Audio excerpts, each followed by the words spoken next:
The arrow hit the wooden gatepost 2 inches from Nathan Crawford's ear before he even heard the bowstring snap. He dropped behind the toll booth counter on pure instinct, heart slamming against his ribs, and pressed his back against the scarred oak planks. The Greyveil River roared below the bridge behind him, cold and indifferent, and for a moment the only sound was the wind off the water and the distant shout of men running. "Bridge warden," someone bellowed from the eastern bank. "Send out the orc and we leave peaceful." Nathan did not move. He pressed his cheek against the wood and peered through the gap in the booth's warped planking, and what he saw made his stomach drop in a different way than fear. The woman crouched behind the stone abutment at the near end of the bridge was enormous and still, the way a storm is still before it opens. She was broad across the shoulders, green-skinned and iron-calm, with heavy dark hair braided back in a rope down her neck.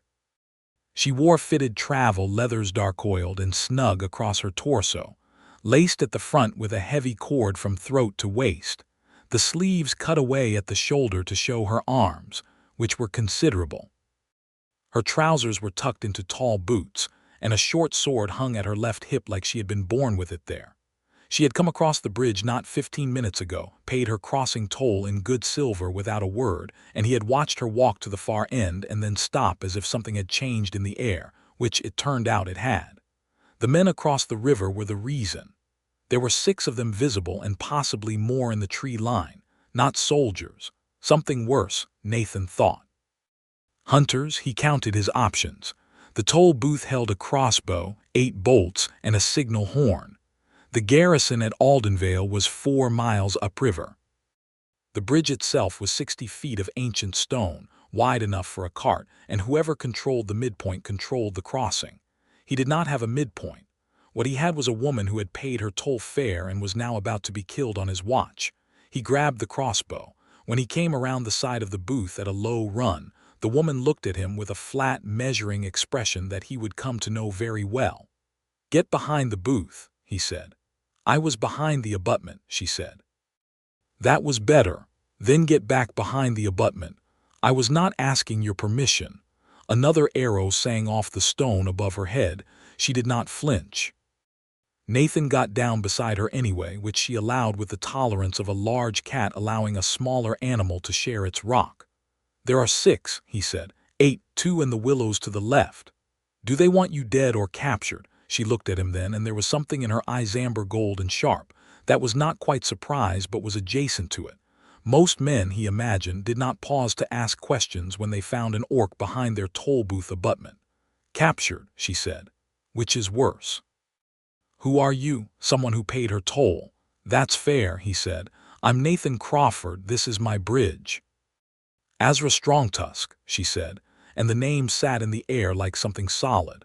"And it will not be your bridge much longer if you keep it between those men and me." "My bridge is fine," he said, and raised the crossbow over the top of the abutment and fired. It was not a killing shot he aimed for the near willows, but the crack of it and the spray of wood chips sent one of the hidden archers scrambling back, and the line of men on the far bank paused. Azra watched him reload with a speed that clearly impressed her, though she would not have admitted it under questioning. "Signal horn?" she asked.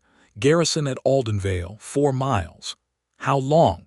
"Hour and a half, maybe 2. He met her eyes. "Can you hold a bridge for 2 hours?" She looked at the bridge, at the men gathering courage across the river, and then at him with an expression that was almost amused. "I can hold a bridge," she said. "I have held bigger things." They held it. It was not elegant. It involved a great deal of crouching, and 2 volleys from his crossbow, and one moment where Azra took the crossbow from his hands without asking, reloaded it with unnerving calm, and put a bolt precisely through the boot of a man who had gotten brave enough to step onto the bridge planking. He yelped and retreated. No one died. Nathan was quietly relieved about that. The garrison horn sounded 40 minutes after he blew his own, which meant someone had already been riding toward Aldenvale and his signal had met them halfway. 6 town guards came thundering down the road on muddy horses, and the hunters on the far bank melted back into the tree line without waiting to be introduced. When the guards reached Nathan's booth, the sergeant, A heavy-set man named Paul, who had known Nathan for 3 years, looked at Azra with the particular expression that certain people wore around orcs, carefully neutral in a way that was its own kind of statement. "Warden Crawford," Paul said. "You all right?" "Fine," Nathan said. "Citizen paid her toll, crossed legal, and got ambushed on my bridge." "My bridge," he added, with an emphasis that made Paul shift in his saddle. "The orc, Azra Strongtusk," Nathan said, "who paid her toll." Paul looked at Azra. Azra looked back at Paul with exactly the expression of someone who had been through this particular conversation more times than she could count and had simply decided to wait it out. "Right," Paul said finally. "We can take you as far as Aldenvale, miss, if you need escort." "I am going to Aldenvale," Azra said. "I do not need escort." "She will be riding with me," Nathan said, surprising himself. "I need to file an incident report at the garrison, and the bridge can spare me for a day." Azra turned to look at him with those amber eyes, and he could not entirely read what was behind them. Not gratitude exactly, assessment, as if she were recalibrating something. "That was not necessary," she said quietly, once the guards had ridden ahead and they were walking together with his borrowed horse between them. "No," he agreed. "But those men know what you look like now, and Aldenvale is a walled town. The garrison can at least send word." "You do not know what I am carrying," she said, "or why they were after me." "I know you paid your toll," he said. "The rest is your business until you decide otherwise." She was quiet for a while after that. The road wound between stands of bare oak and old stone walls, and the afternoon light was the color of cold honey. He was aware of her beside him with a physical specificity that he was careful not to examine too closely. The weight and height of her, the way she moved on the road with her hand resting near her sword hilt out of habit rather than intention, the faint creak of her oiled leather. "The treaty," she said eventually. He glanced at her. "That is what I am carrying," she said. "Or rather, what I am delivering.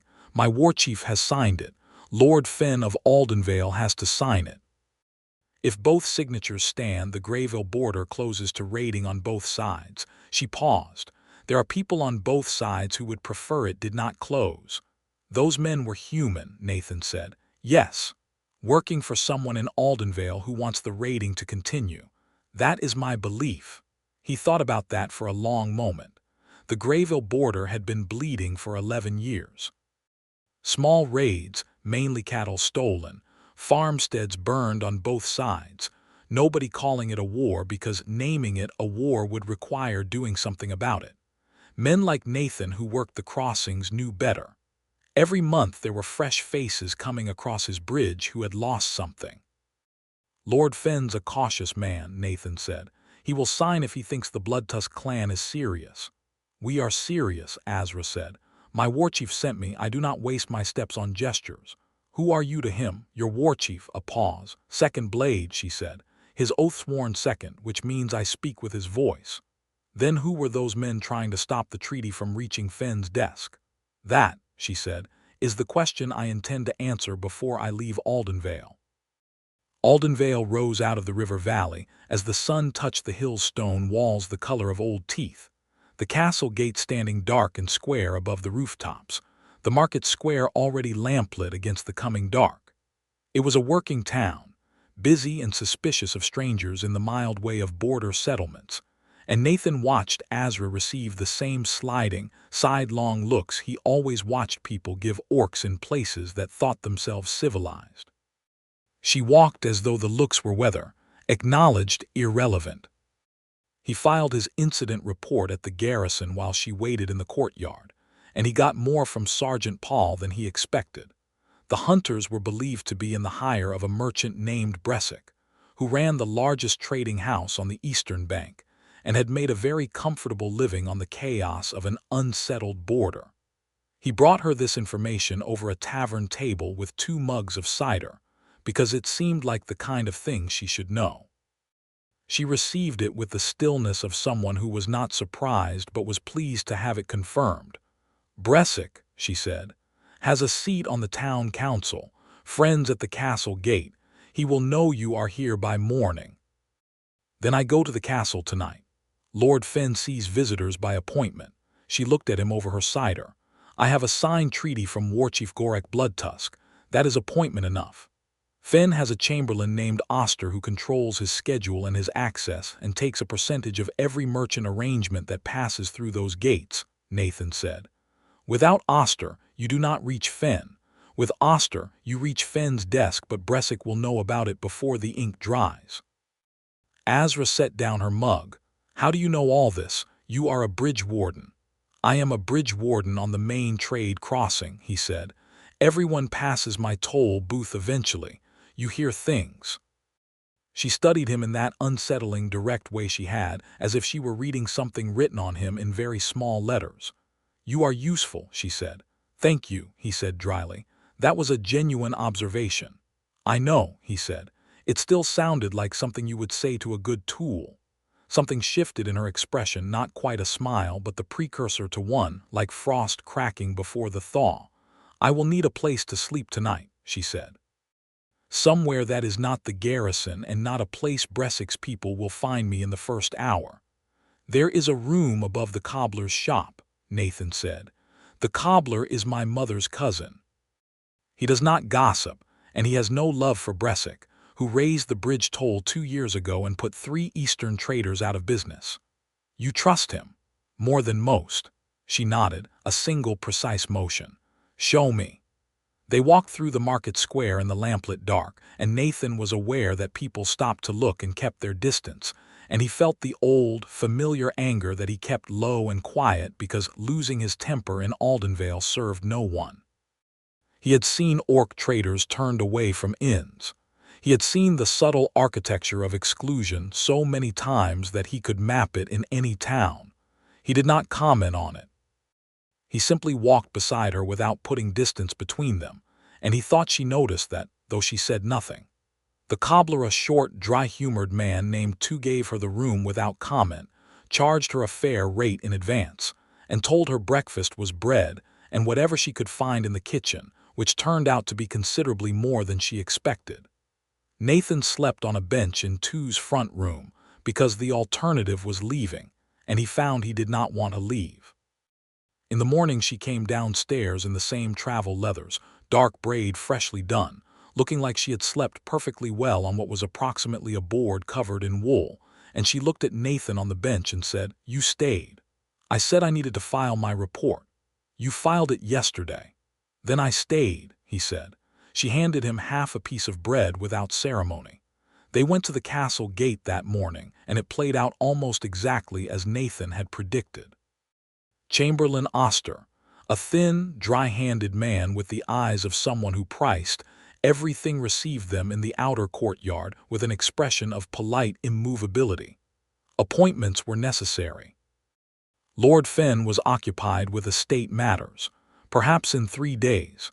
Azra placed the treaty scroll on the table between them without speaking. It was sealed with the Bloodtusk clan mark, a smear of red wax pressed with a tusk-shaped ring, and the parchment was heavy and formal in the way that things become when a great deal of blood and argument have shaped them. 3 days is acceptable, Azra said. As long as no copies of this document are made, no summaries are sent, and no word of my presence reaches Merchant Bressic's house before Lord Finn reads this for himself. Oster blinked. "My warchief has been patient for 11 years, Azra said. "He will not be patient past 3 days. Oster looked at Nathan, apparently hoping for some ordinary human solidarity. Nathan folded his arms. Oster took the scroll and promised an audience for the day after tomorrow. It was not 3 days and it was not today, which meant someone would know by nightfall regardless. Nathan and Azra both understood this. They did not say it in the courtyard. They said it in the market square, where Azra bought dried meat from a stall whose owner charged her twice the posted price, and then looked at Nathan with an expression of entitled expectation when Nathan did not intervene.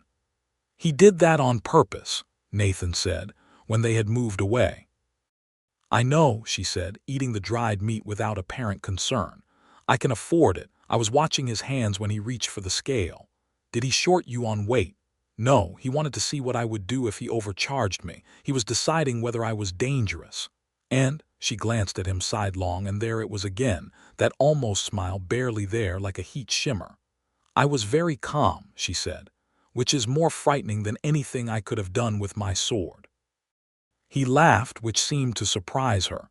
She looked at him with a particular attention, as if laughter from him was something she was filing away. "Tell me about the bridge," she said. So he told her. He had been warden at the Greyveil crossing for 4 years, assigned after 2 years in the town guard, and before that a season hauling freight on the river. He was 26 years old.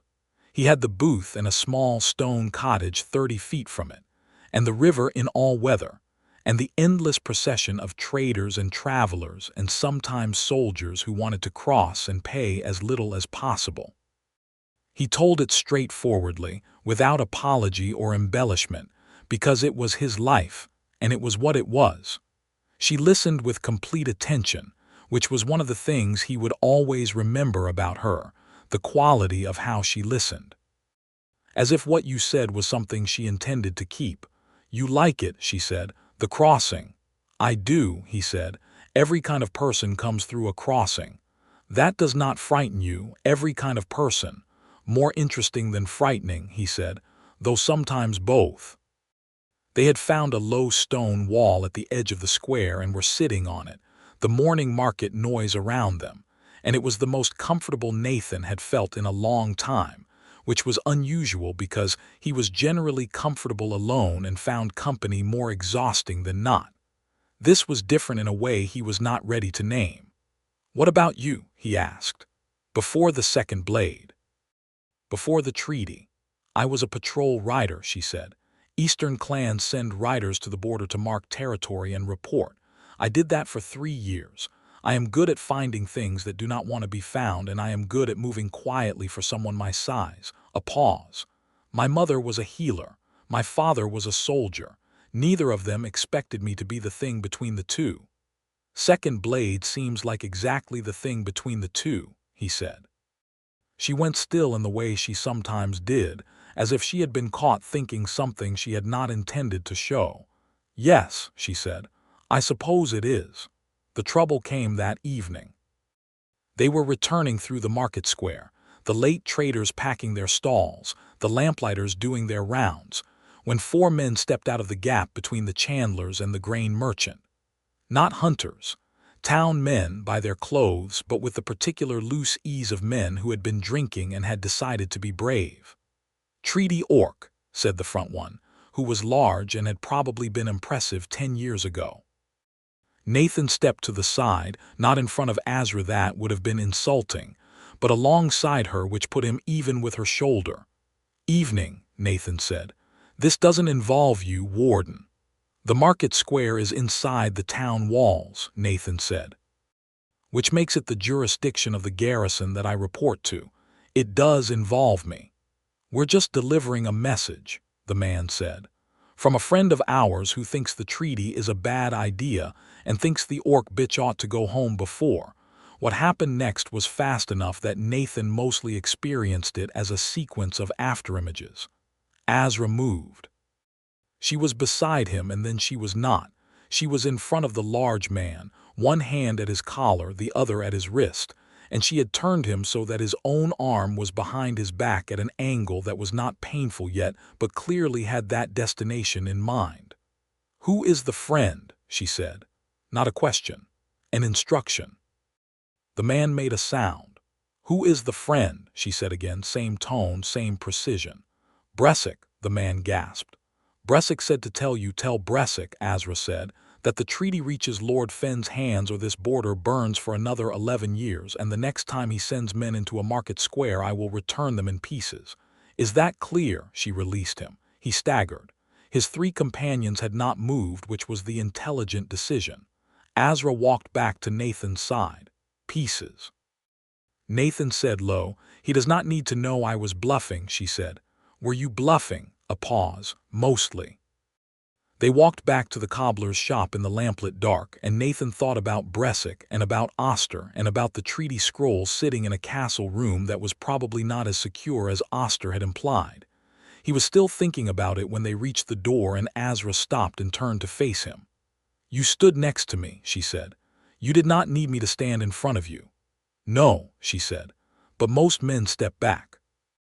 I am not most men, he said, and meant it simply, without performance.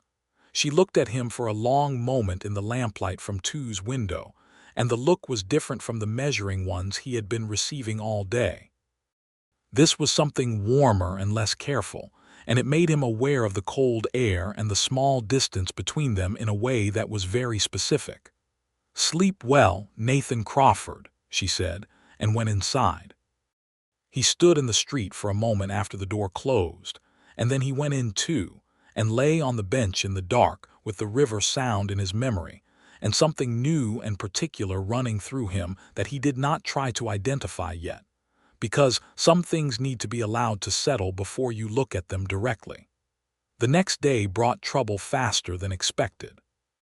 A boy from the garrison came to Tu's door before breakfast with a message. The treaty scroll had been removed from Chamberlain Auster's office during the night, not destroyed, taken. Lord Fen had been informed and was furious, but furious in the way of a man who does not know quite who to be furious at, which meant everyone and therefore no one. Azra received this news with a stillness that was its own kind of violence. Bressic, Nathan said. Obviously, she said. But where is it now?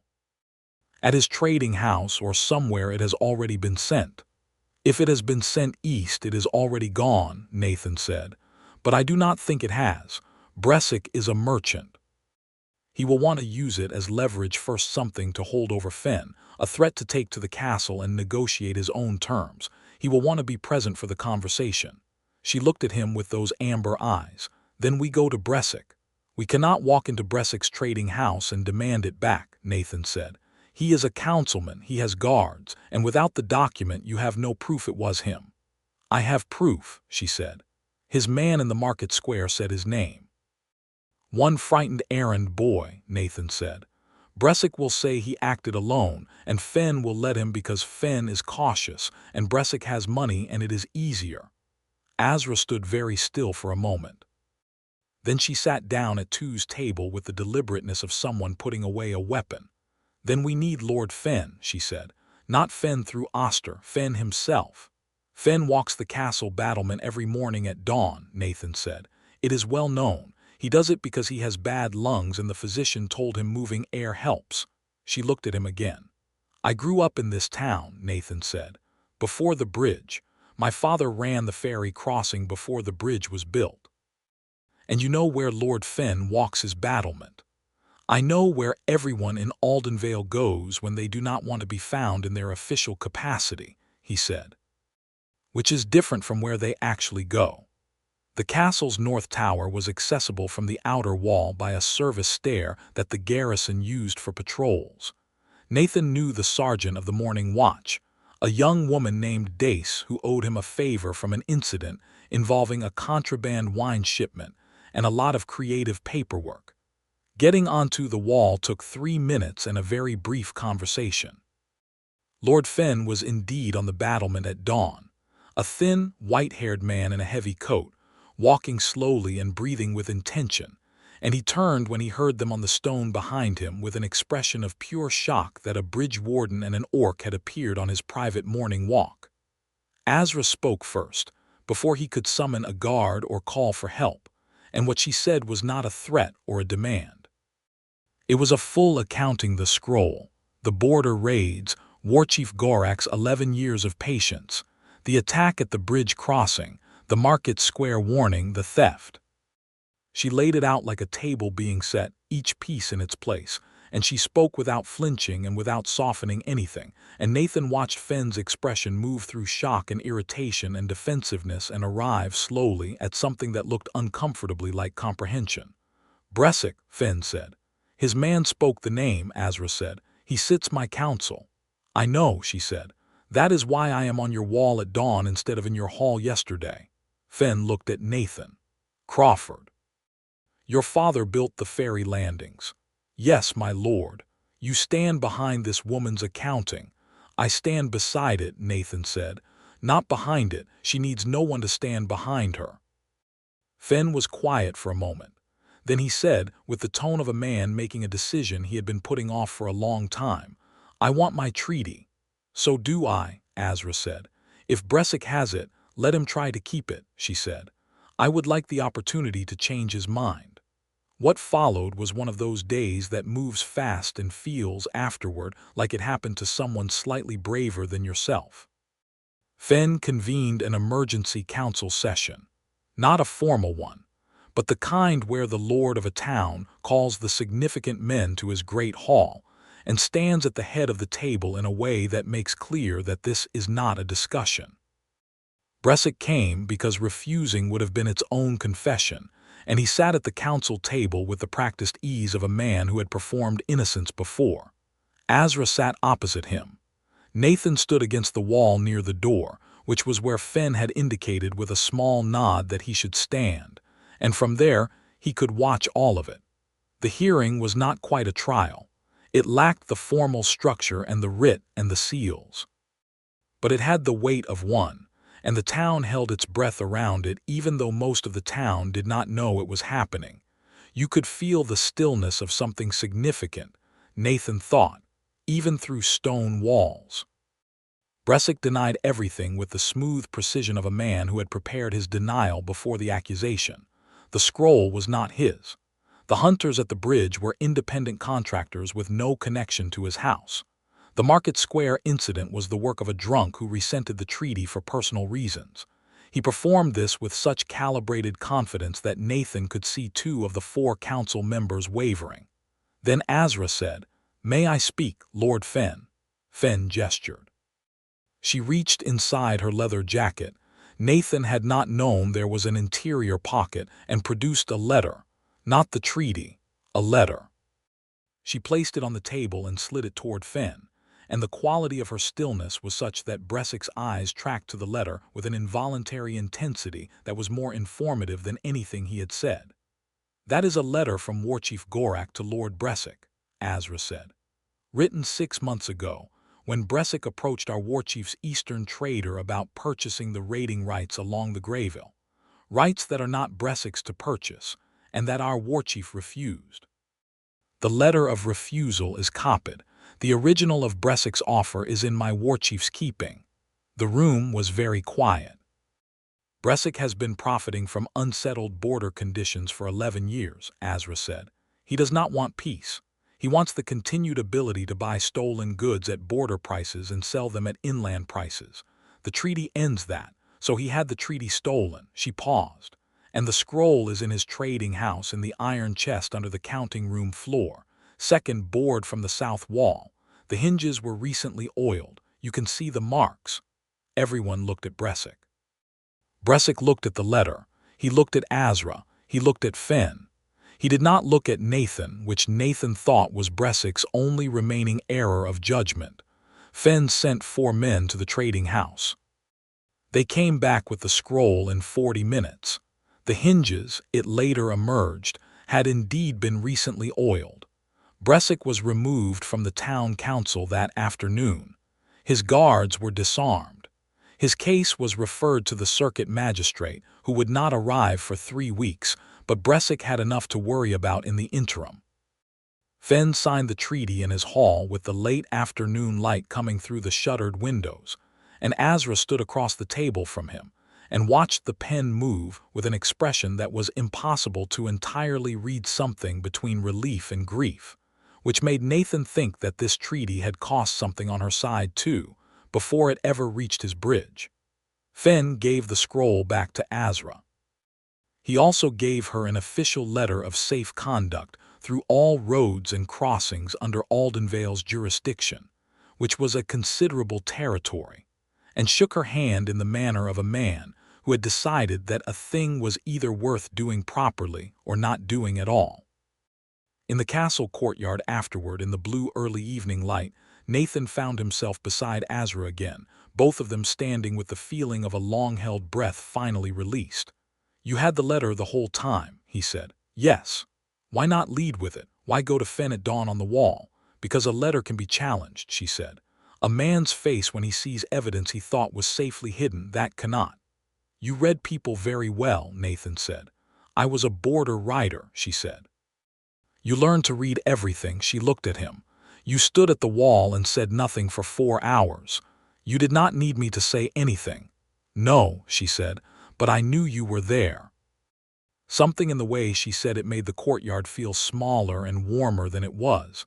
I have to take the treaty east, she said, back to the warchief, and then it goes to the border council and the final seals. That is another 2 weeks of riding, a pause. And then I do not know. The second blade's work changes when there is no sword edge to walk. Maybe it becomes something else, Nathan said. She turned to look at him fully, and the last of the evening light was hitting her face at an angle that he had not seen before, warm and specific, and the amber of her eyes was very bright. Nathan Crawford, she said. You have spent 2 days helping a stranger hold a bridge, navigate a castle, and recover a stolen document. You have asked for nothing and explained nothing, and you have not stepped back once. No, he said. Why not? He considered the honest answer, which was complicated, and then gave the simpler one that contained the complicated one inside it. Because it mattered, he said, and because I wanted to. She held his gaze for a long moment. Then she did something he did not expect. She reached out and touched his jaw with 2 fingers, briefly and deliberately, the way you might touch something to confirm it is real. I will come back through this crossing, she said. On my way west when the east seals are done. The toll is 4 coppers, he said. Same as always, the ghost of a smile. I will bring silver. She left at first light, and Nathan rode back to the bridge alone, and the river was the same, and the booth was the same, and the stone abutment still had a groove in it from the arrow that had started all of this. And he ran his thumb along that groove and thought about amber eyes and 2 fingers against his jaw and a name that sat in the air like something solid. He waited. He was good at waiting. Bridge wardens are, by the nature of the work, you watch things come and go and you hold your post and the water moves regardless. But this was a different kind of waiting, the kind with direction in it, and every crossing he logged and every toll he collected and every morning he walked the bridge planking to check for rot had a different quality than before, a forward-leaning quality, a sense of something coming. 3 weeks passed, then 4. The treaty news came through on a merchant's lips. It was being ratified, the border council had met. There had been formal announcements in 3 major towns. People at the crossing talked about it with varying degrees of enthusiasm, but the tone was different than it had been. Less resignation, more possibility. In the 5th week, on a cold afternoon with low clouds sitting on the hills and the river running dark green with the rain upstream, a rider came across the bridge from the east at a pace that was too fast for the planking, and Nathan stepped out of the booth with his hand up in the standard stop gesture, and the rider pulled up and it was Azra. She had been riding hard. There was mud on her boots and her braid was coming loose, and there was a long shallow cut along her left forearm that had been bandaged with something that was not quite up to the task. She looked at him from the horse with an expression that was tired and relieved and something else that he recognized and had been hoping to see again. The toll, she said, is 4 coppers. You said you were bringing silver, he said. I had a difficult journey. She dismounted in a single fluid motion that told him she was not as tired as she looked. Is your cottage very far? 30 feet, he said. Good, she said, and led her horse. He tended the cut on her arm while she sat at his table in the small stone cottage that was exactly what it was, a warden's cottage, functional and spare, and he worked carefully with the basin and the clean cloth and the salve he kept for the inevitable minor injuries of toll work, and she let him, which told him something about how tired she actually was. The Eastern seals went well, she said. Warchief Gorek held the ceremony 3 days ago. I was there. And then on the road back, 2 men who clearly had not heard Bresic was under arrest tried to finish what the hunters started at your bridge. Clearly did not succeed, Nathan said, tying the bandage. No, she agreed. But I have been riding since the ambush and I did not stop. You came straight here. A pause. Yes. He looked up from her arm and found her looking at him with that full, steady attention, and the cottage was very quiet except for the river. Azra, he said, "Yes," she said, which was not a response to her name but to the thing he had not said yet. "I have been thinking about you for 5 weeks," he said. "I know," she said. "I was thinking about you too. For the first time in a long time I was thinking about something that was not the treaty." "What were you thinking about me?" "That you stood next to me," she said. "That you did not explain yourself to the garrison sergeant or to Fenn or to Bressic or to anyone. That you said, 'I am not most men,' without any vanity in it which made it true." She paused. "That I wanted to come back to your crossing." "For the view," he said. "The view is mediocre," she said. "The river is nice." "Thank you. You are welcome." They sat across the table with the fire going and her horse in the small paddock and the river running in the dark outside, and he refilled their cups from the pot on the fire. And she told him about the warchief and the border council and the road, and he told her about the 5 weeks at the crossing and the treaty news, and the way the mood of travelers had shifted. And they talked until the fire was low and the night was very deep. And at some point in the comfortable dark she reached across the table and covered his hand with hers. Not 2 fingers this time, her whole hand, warm and wide and definite. He turned his hand over and held hers. "I would like to stay for a while," she said. "The room is what it is," he said, "but there is no rate and you can stay as long as you want." She looked at their joined hands with an expression that was private and a little wondering, as if she had not expected the thing she was feeling to feel this particular way. "Nathan," she said. "Yes." "Come here," she said, and when he stood and came around the table she rose too, and she was taller than him by several inches and broader across the shoulder, and she was one of the most remarkable people he had ever been close to in his life, and she put her uninjured hand against his face and tilted his chin up and kissed him. It was not tentative. Nothing about Azra Strongtusk was tentative. But it was careful, in the way that a very powerful thing can be careful when it chooses to be. And it was warm and unhurried and absolutely sure of itself. And Nathan's hand found her waist, and the creak of her leather and the warmth of her and the sound of the river outside. And he kissed her back with everything he had, which was considerable. She made a small sound against his mouth that was nothing like the second blade of Warchief Gorak, and everything like a woman who had found something she had been looking for without quite knowing the shape of it. They stood like that in the dying firelight for a long time, and the river ran, and the night held them, and Nathan Crawford, who had been at his bridge for 4 years in the comfortable and slightly lonesome way of a man who had stopped expecting something, felt the loneliness go out of the room like smoke through a flue, cleanly, completely, leaving only warmth. She stayed for 3 weeks. They were not uneventful weeks. The treaty's ratification had set things in motion along the whole border, and the crossing saw new traffic official messengers, border commission riders, merchants who had been waiting to see which way the wind settled. Nathan's work was busier than it had been in months, and Azra, who could not sit still in a way he found both maddening and entirely lovable, helped him log crossings and check the bridge planking, and once, when a cart shed a wheel on the span, lifted the cart's back end with a matter-of-factness that stunned the driver into silent gratitude.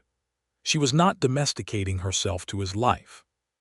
She was adding herself to it, which was different. She maintained her own rhythms, her sword drills in the early morning by the river, her long silences when she was working something through, her precise and unsentimental way of stating things that occasionally startled him into laughter. He learned things. He learned she had a sister in the clan who she wrote to in a script he could not read. He learned she slept lightly and ate a great deal, and had opinions about bridge construction that were detailed and not entirely wrong. He learned she had a small scar on her collarbone from her first patrol year that she called her teaching scar, which meant it had been given by someone who was trying to teach her a lesson and had not succeeded in the way they intended. He learned that, when she was pleased about something, she did not smile exactly. She went very still and her eyes warmed, and that this expression was rarer and more valuable than most people's most extravagant happiness. She learned things about him too. She learned he was good at his work in a quiet, unglamorous, entirely dedicated way that she found deeply admirable. She learned he cooked well, which she had not expected. She learned he was kind to strangers at the crossing in a way that was not performance. He was simply courteous, genuinely, as a default setting, and this was apparently so unusual in her experience of human men in positions of small authority that it took her a week to stop watching for the catch. There was no catch. He was what he appeared to be. She had spent her life in situations where that was never true, and it turned out that simplicity, the genuine, uncomplicated simplicity of a decent man, was the thing she had been missing without a name for it. The moment that changed everything happened on a Thursday, which Nathan always remembered as the day the trouble came back. A rider arrived from Aldenvale with a message from the garrison. Bressick's case had taken an unexpected turn. The circuit magistrate had arrived, but Bressick's advocate had filed a counter-claim not against Bressick's theft, but against the method of its discovery. Specifically, Azra's presence in the Castle Council Hall and her delivery of evidence were being challenged as illegal on the grounds that she was an Orc national and therefore not a recognized party in Aldenvale's civil jurisdiction. It was not about the evidence exactly. It was about whether the evidence had standing, which was the kind of legal architecture that clever advocates built when the facts were against them.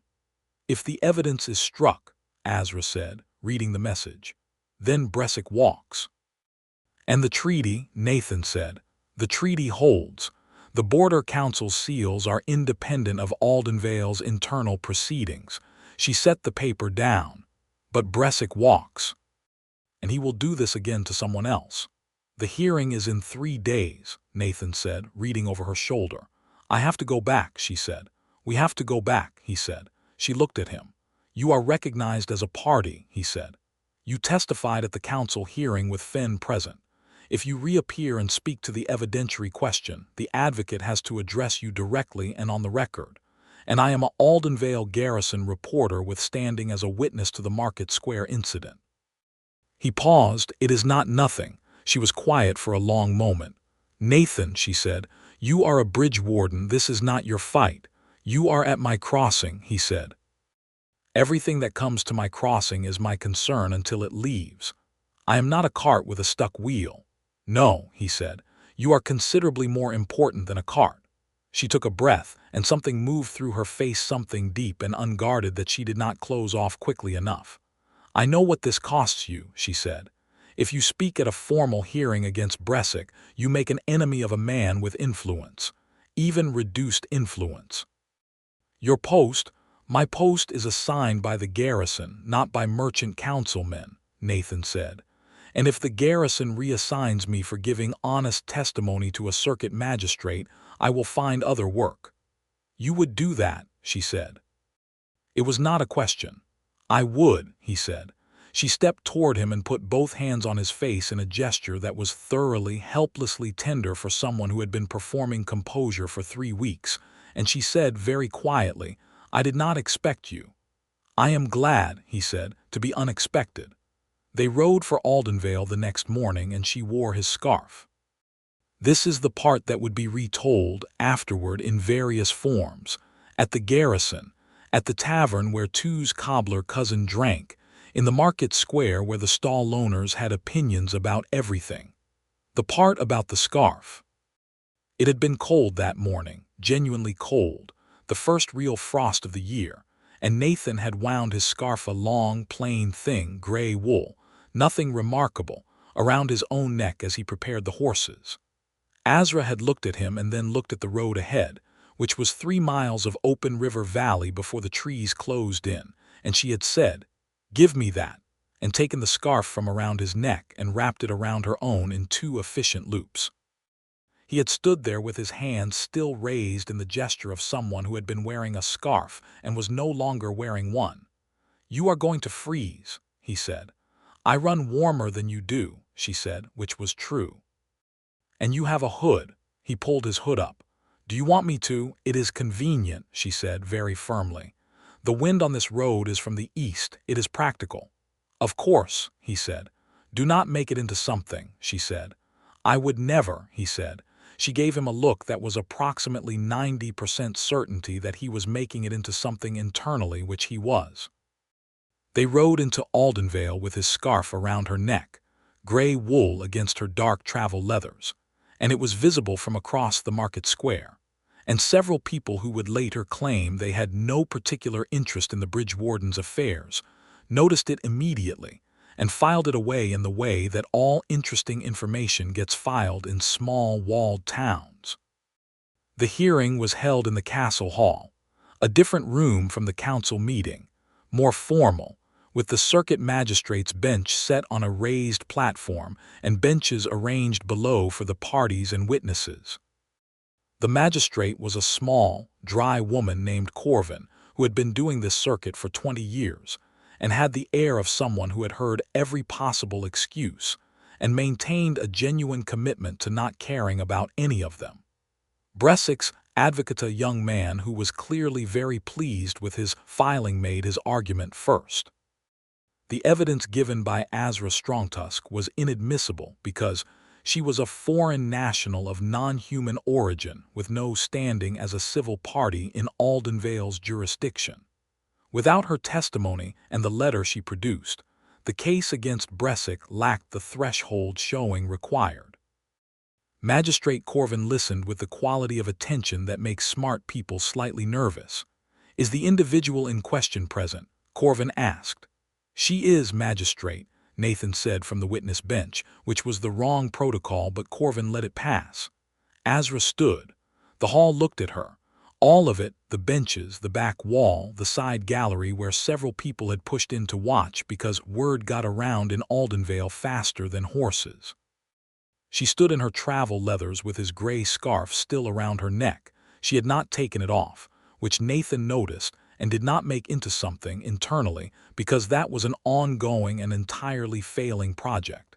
And she looked at Magistrate Corvin with the steady gaze of someone who had stood in harder rooms. Corvin looked at the advocate. "Your filing argues that this witness has no standing as a civil party." "That is correct, magistrate. You are relying on the Crown Charter of 1147, Section 9, which limits formal party standing in civil proceedings to residents of recognized human settlements."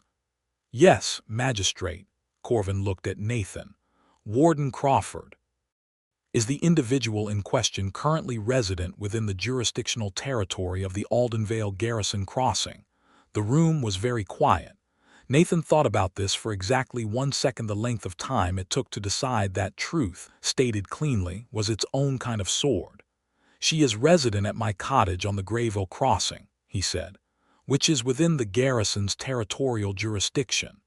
The advocate made a sound. Corvin held up a hand. "Then she is a resident of a recognized location within this jurisdiction." She looked at the advocate with the expression of someone who had given him an ample amount of rope. "Section 9 applies to foreign nationals with no territorial connection. It does not apply to individuals in residency within the jurisdiction, regardless of origin. Your filing is dismissed." Bressik's advocate looked at his papers. He looked at Bressik. Bressik looked at Nathan with an expression of cold, calculating fury that Nathan received with the equanimity of a man who had already decided he did not care. The hearing proceeded on its proper course. Nathan gave his witness account of the Market Square confrontation clean, factual, corroborated by the names of 3 other witnesses he had collected quietly in the 2 days before the hearing. Azra gave her full accounting again, and this time it was in a formal record. The letter was entered into evidence. The trading house search was entered. The oiled hinges were noted. Bressik's advocate was thorough and not entirely without skill, but he was working against facts, which is the most exhausting possible task. Magistrate Corvin deliberated for 40 minutes in an antechamber. Nathan counted and came back with her findings. Marshal Bressik, formerly of Aldenvale Town Council, was found liable for the theft of a diplomatic document, conspiracy to obstruct a Crown-recognized treaty process, and direct incitement to violence against a foreign diplomatic envoy on Aldenvale's protected soil. The findings were referred to the Crown Circuit for criminal sentencing. Pending that process, his trading assets were frozen. The hall exhaled. Nathan did not look at Azra immediately. He was looking at Corvin, at Fen, who was seated in the gallery, and had the expression of a man who had made the right decision on a castle battlement at dawn, and was relieved it had turned out to be the right decision. Then he looked at Azra. She was already looking at him. She was standing very still and her eyes were bright, not with tears, because that was not Azra but with something that was the Azra equivalent of tears, which was a luminous, total quality of being seen and present and right exactly here. Outside the hall, in the late afternoon light of the castle courtyard, Nathan leaned against the stone wall and felt the accumulated weight of 2 very full days settle across his shoulders like something physical. Azra stood beside him. After a moment she unwound the scarf from her neck 2 loops, efficient, the same way she had put it on and handed it back to him. He took it. "You wore it all day," he said. "It was cold," she said. "The hearing room was not cold.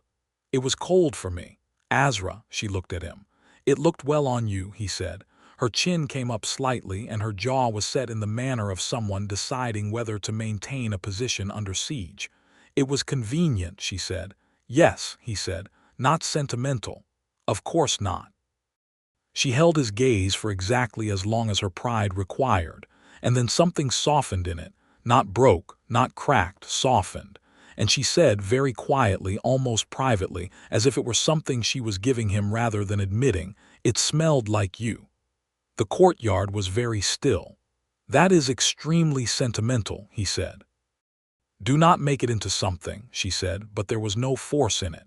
He stepped forward and wound the scarf around her neck again himself, carefully, the way you handle something you intend to keep, and she stood still and let him, and when it was done, he did not step back. He was very close to her, looking up at her face with the scarf between them, her chin, his hands, the gray wool, and she looked back at him with those amber eyes that held everything she had been unwilling to say in the proper order. "Azra Strongtusk," he said. "Nathan Crawford," she said, same tone. "I think you are the most remarkable person who has ever come through my crossing." "I paid 4 coppers," she said. "I do not know what that gets you in remarkable." "Apparently everything," he said. She laughed. It was the first full laugh he had heard from her, not the almost smile, not the ghost of amusement, a real laugh, sudden and surprised and entirely herself, and it hit him somewhere below the sternum like a fist made of warmth. She put her hands on his face again, both of them, the way she had in the cottage, and she kissed him in the castle courtyard in the late afternoon with the whole of Aldenvale settling around them, and the scarf warm between them and his hands at her waist in the creak of her leather. It was not a private moment. There were people in the courtyard, guards changing, the magistrate's clerk crossing toward the gate, but neither of them cared, and no one who saw it said anything except for one of the garrison's younger guards who said something low to his companion, and his companion said, "That is the bridge warden and the treaty carrier," and the first guard said, "Yes," as if that explained everything, which it did. They stayed in Aldenvale one more night. At 2's, naturally, and 2 charged the same rate and provided bread and whatever was in the kitchen and made no observations whatsoever, which was one of 2's finest qualities. That night, with the fire settled and the town quiet around the cobbler's shop, Nathan and Azra sat close on the narrow bench by the window, and she leaned her shoulder against his, and he leaned back, and they stayed like that in the easy, wordless way that only happens between people who have stopped needing to perform anything for each other. "What happens now?" he said, not with anxiety, just asking. "I have to take my report to Warchief Gorak," she said. "The treaty, the hearing, Bressik's findings. He will want a full accounting in person." She paused. "That is probably another month, maybe 6 weeks. And after that," she was quiet for a moment. "Warchief will want me for another assignment. I am his second blade. There is always another edge to walk. And you want to walk it." She considered this with genuine seriousness. "I want to do my work," she said. "It is important work. The treaty was important. What comes after the treaty, the border commission, the disputed land settlements, is important too." A pause. but I have been his second blade for 3 years with no one waiting at the other end." "Someone is waiting now," Nathan said. She turned her head to look at him. They were very close, her shoulder against his, her face at an angle from him. "Nathan," she said, "you are a bridge warden."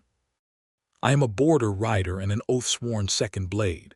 Our lives are not easily. Tell me what you want," he said.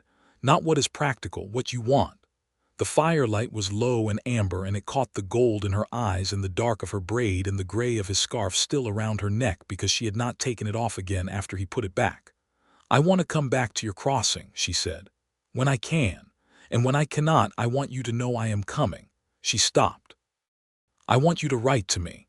I have been writing reports my entire adult life, and not once has anyone written back to me about anything that was not the next assignment." "I will write to you," he said. She stopped again. She was not a person who was accustomed to naming wants. He could see the effort of it on her face, which made it more precious than anything she could have said easily. "I want the crossing," she said, "and the cottage and you in it, whenever I can have it." "That is a great deal of what you want," he said. "Yes," she said, "I am greedy." He picked up her hand and held it. 6 weeks, he said. "I will be at the crossing." "I know you will," she said.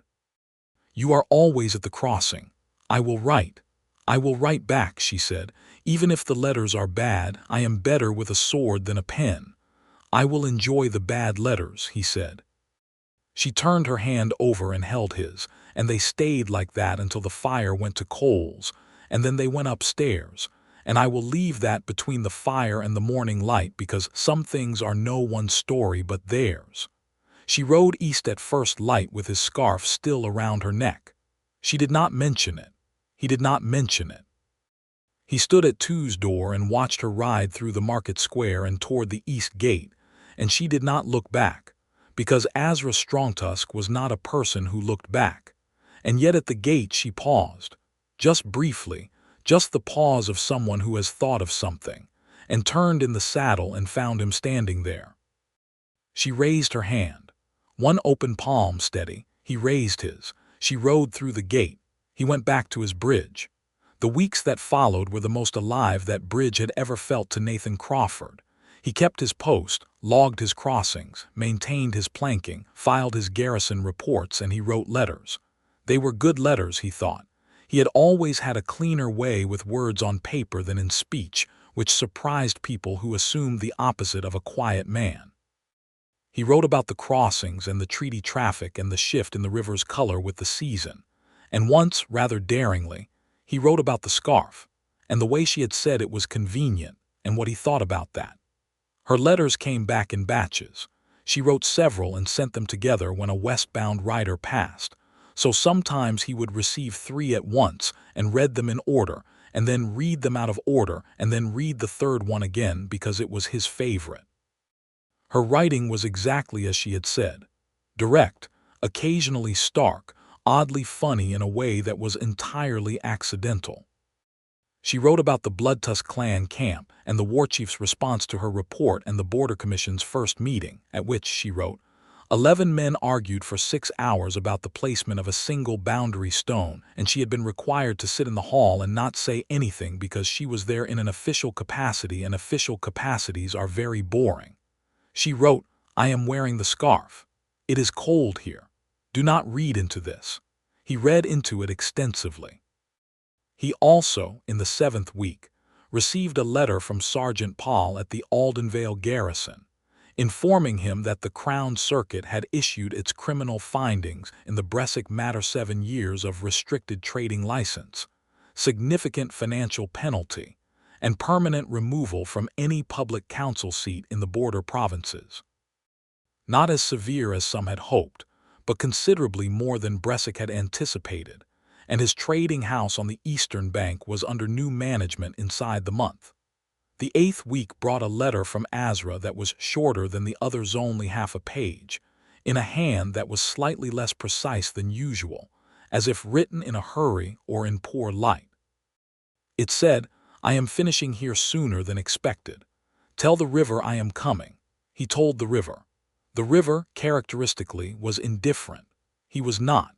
She came on a Tuesday, mid-morning, with the sun breaking through October cloud and the bridge planking fresh-checked, and the cottage with a proper fire going and bread in the oven, because he had started the bread at dawn on an assumption that he did not examine too carefully.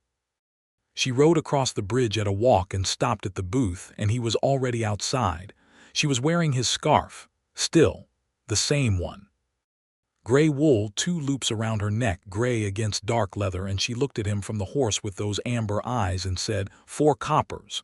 You have not paid for the last 2 crossings, he said. I was on diplomatic business. The crossing does not have a diplomatic exemption. Then I owe you 8 coppers, she said. 12, he said, with interest. She swung off the horse and pulled the scarf from her neck in one motion and handed it to him, which was clearly meant to be the paying of interest.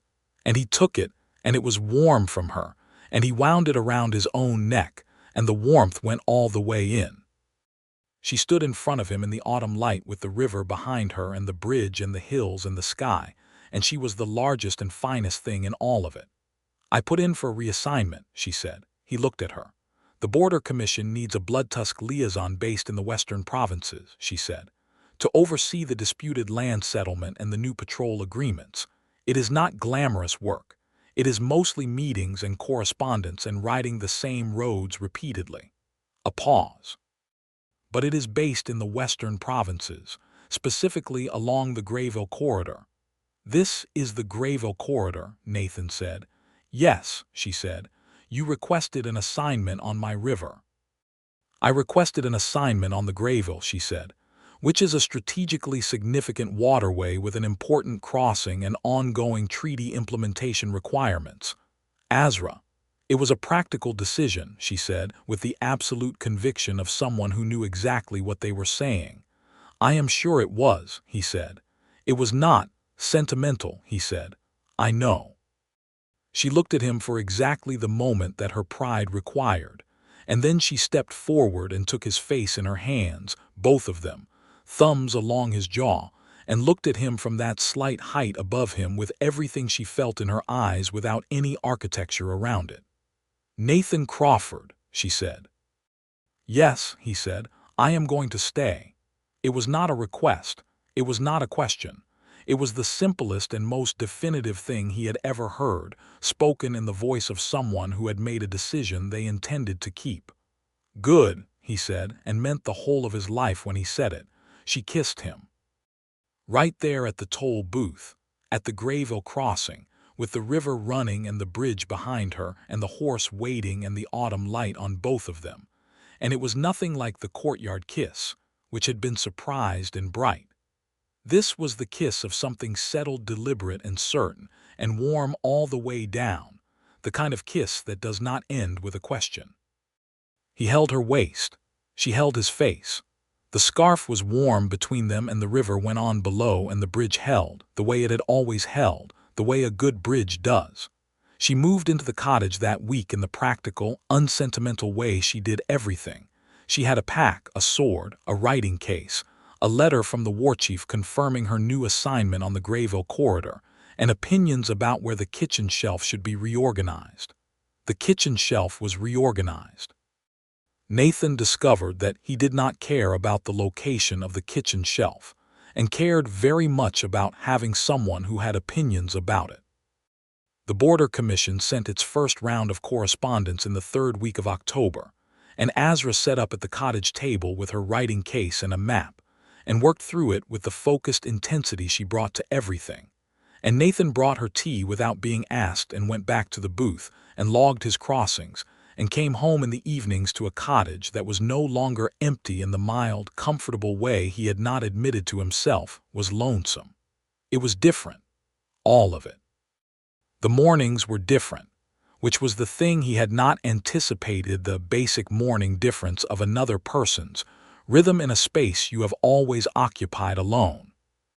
Her sword drills by the river at dawn, the particular sound of her moving in the kitchen, the shape of her at the window when the light came in sideways and hit the dark of her braid, and the green of her skin in a way that stopped him every time, not because it was extraordinary, but because it was ordinary now, and he loved it with the specific love of someone who knows the value of ordinary. She was harder in the mornings and easier in the evenings. She needed silence the way other people needed conversation, and he had the same need, and they were very good at silence together, companionable, not cold, the kind of silence that is its own language. She went to Aldenvale twice in November for commission meetings, and he was at the crossing when she came back both times, and both times she crossed the bridge and came to the booth and paid her toll, which she always called 4 coppers, and he always called 12 with interest, and neither of them ever resolved this. In December, when the first hard freeze came down from the northern hills, and the river ran with a fringe of ice at its edges, Nathan went outside one morning in the blue pre-dawn to check the bridge, and found that Azra had already done it. She was coming back from the far abutment with her breath steaming and her boots loud on the planking, and she said, "Ice on the east supports. You will want to salt the approach." "You checked the bridge," he said. "It seemed prudent," she said. "That is my job," he said. "Then you should have been up earlier," she said. He stared at her. She stared back. "Thank you," he said. "It was practical," she said, and went inside, and he salted the approach and then stood on his bridge in the cold with the ice at the edges and the sky going from black to deep blue to the first gray of dawn, and he thought, "This is it. This is the life. Not dramatic, not famous. A crossing in the frost and a woman who checks the bridge before dawn and calls everything practical, and wears his scarf every single time the wind comes from the east." He thought, "I am the luckiest man on this river." On the winter solstice, Aldenvale held its usual market bigger than the weekly ones, with traders from up and down the valley and musicians in the square and stalls selling hot wine and winter furs. Nathan and Azra went together, which generated precisely the amount of staring and commentary that border towns generate for everything and slightly more, because she was an orc and he was the crossing warden, and they were very clearly together, and neither of them paid any attention to this whatsoever. She bought him a new scarf at the textile stall, a proper one, not his old gray one, but thick dark wool in a deep blue that was, she said, a better color than gray. He put it on immediately. "Better?" he asked. She adjusted it with 2 precise folds. "Better," she said, and then stood back and looked at him with that luminous total quality of attention that was her version of everything she felt. "Can I ask you something?" he said. "Yes." "The gray scarf," he said. "When you took it at the bridge in October, the first morning when we rode to Aldenvale." She looked at him. "You had just met me 2 days before," he said. "You had held a bridge with me and eaten breakfast at the cobbler's table with me, and when we rode out that morning you took my scarf." She was quiet. "Not because it was cold," he said, "or not only—" a pause, a long one. "No," she said, "not only." "Then why?" She looked at the new scarf around his neck, dark blue on the blue of his coat, and she said, "Because I did not know what I was doing, and I had not known what I was doing in a very long time." She paused. "I took something of yours so that I had to come back to return it." He stared at her. "That is extremely sentimental," he said. "I know," she said, without any of the usual armor. "Do not make it into something." "Azra," he said. "Nathan, I am making it into something." She looked at the market square around them, the stalls and the lamplight and the snow beginning to come down in small, precise flakes, and she said, almost to herself, "Yes, you are." And then she looked at him, and she was smiling, fully, the real one, the surprised one that transformed her face into something the whole of Aldenvale could have looked at for as long as it wanted, and she did not care. He took her hand in the market square in the first snow of winter, and she let him, and they stood like that while the snow came down, and the musicians played something that was not quite a love song but had the feeling of one. The circuit magistrate's final written finding in the Bressic matter arrived at the Aldenvale garrison in January, with a copy sent to the Greyveil crossing by Sergeant Paul's cheerful rider, and it confirmed everything Corvin had ruled in the hall. The trading house on the eastern bank was formally transferred to a new license under different management. The border merchants who had been squeezed out by Bressic's practices received a partial restitution from the frozen assets. The garrison's jurisdiction over the crossing was formally expanded to include the eastern approach, giving Nathan slightly more authority than he had before, which he used precisely once to redirect a cart that was too wide for the planking and had been causing arguments. Azra sent a letter to her warchief, informing him of the completion of the Bressic matter and the status of the treaty implementation. She read Nathan the important parts, and at the end of the letter before the formal closing she had written in a passage that she read with care, "I have found a good place on the Greyveil. The crossing is well kept. The warden is decent. I intend to stay." "I intend to stay," Nathan repeated. "Do not make it into something," she said. "You are trying to make it smaller than it is," he said. She set the letter down and looked at him across the table in the winter cottage with the fire going and the river quiet outside under its layer of cold. "I know," she said, "old habit." "You do not have to do that with me," he said. She was quiet for a long moment. "No," she said, "I do not have to." He reached across the table and she gave him her hand, which she did easily now, with the ease of someone who had stopped bracing for the loss of the thing she was holding. "Azra Strongtusk," he said. "Nathan Crawford," she said. "I love you," he said, plainly. No performance. The same way he had said, "I am not most men," simply because it was true. She looked at him with those amber eyes and the firelight between them and all the weeks of letters and scarves and bridge crossings, and castle halls and market squares and frozen mornings in the accumulated weight of them, and she said, "I know. That is not." "I love you," she said, and it was the most direct and uncomplicated thing she had ever said to him, and that was everything. "I am simply worse at saying it first." "You said I know first," he said. "That is not the same." "I know what I said. Azra. Nathan." He laughed and she laughed again. The real one, the surprised one, and the cottage was the warmest place on the river. In the spring, when the Border Commission completed its first full review cycle and published its findings, Azra's name appeared in the formal record as the Bloodtusk liaison who had overseen the Greyveil corridor implementation. Sergeant Paul, in his cheerful way, made sure to mention this to people at the garrison, and people at the garrison mentioned it in Aldenvale, and the way the town received this information had shifted from how it would have received it the previous autumn. Not completely, not everywhere, not without the small frictions that these things always carry, but differently. The treaty was working. Raids had stopped. Farmers who had not slept without fear in years were sleeping. That did something to a town. Some people came to the crossing specifically to speak to her, which she tolerated with professional courtesy. A few came simply because they were curious, which she tolerated with somewhat less courtesy. Nathan handled those. In April, Warchief Gorek himself came through the crossing, a brief diplomatic visit to Aldenvale, formally scheduled and garrison escorted, and he stopped at the toll booth and looked at Nathan with the careful, thorough appraisal of a man who took the measure of people as a basic function of being alive. "You are Crawford," he said. "I am," Nathan said. "Azra speaks of you," the warchief said, which was not nothing from a man who was precise with words. "She speaks well of you too," Nathan said. "She is proud of her work for you." Gorek's expression did not change significantly, but something in it acknowledged that this response was more interesting than most. "She is staying," Gorek said. "Yes," Nathan said. "The commission assignment suits her," Gorek said. "Important work. She is good at it." "She is excellent at it," Nathan said.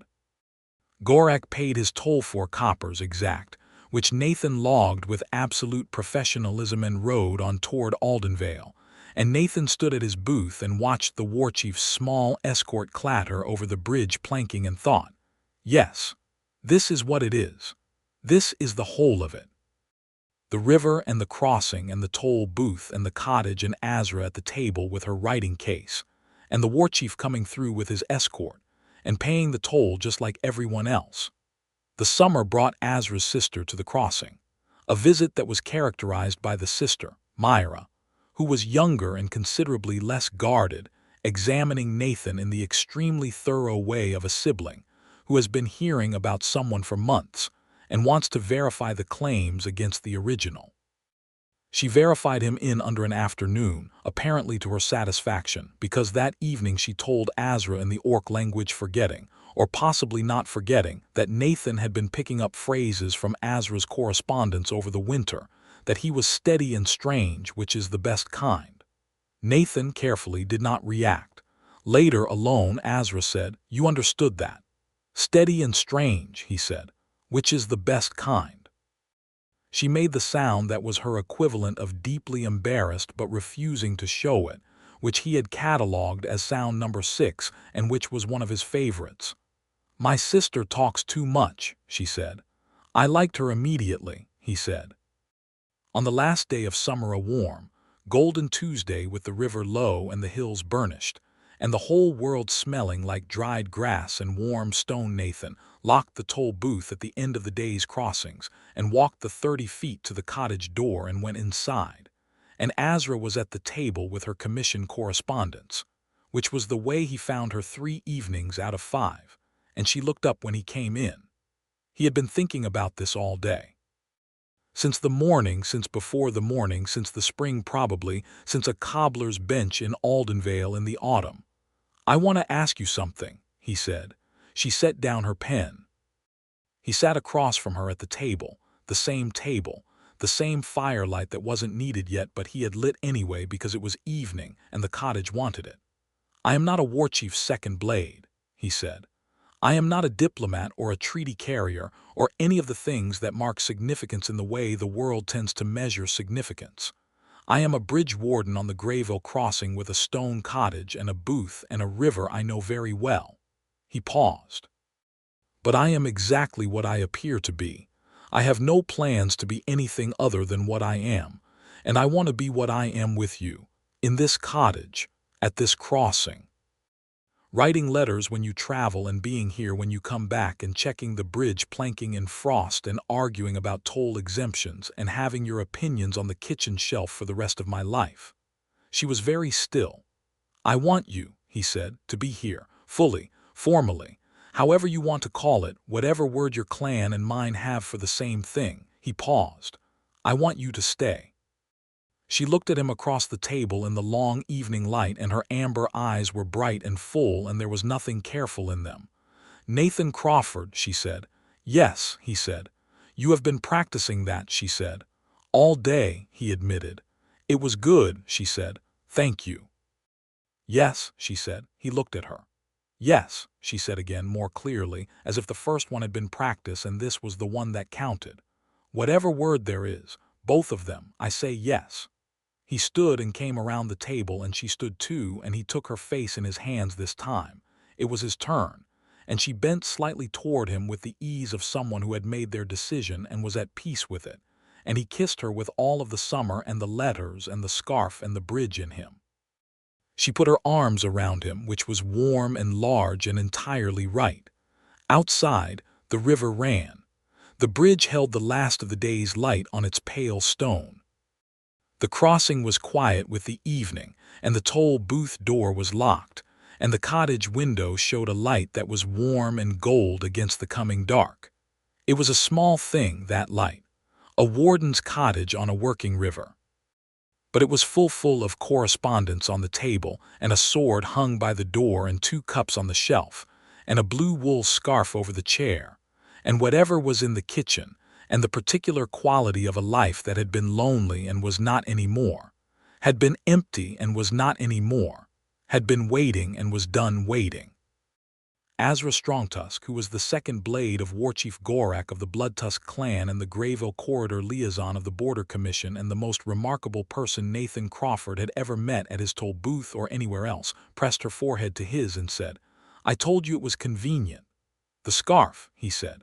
"Everything," she said. "All of it very convenient." "Of course," he said. "Not sentimental at all," she said. He laughed. She laughed. The river ran. The bridge held.